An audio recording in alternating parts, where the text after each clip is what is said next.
I'm Zoë Henry. I'm a classical studies major and I graduate this coming year, 2020. We work with the Indiana Forest Alliance to get a survey of all the insects in our hardwood forest in central and southern Indiana, which are our last few.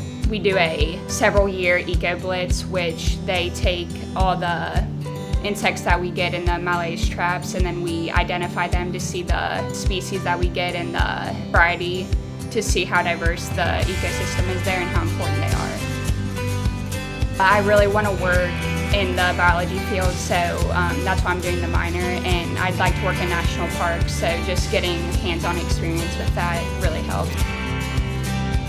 With the Indiana Forest Alliance, they've been working with Dr. Mynhardt for several years, and we get to work with them, and we learn so much because they bring different people in, and I've gotten to meet a ton of people through that and learn so much. So just all the different things that you get through these connections are wonderful.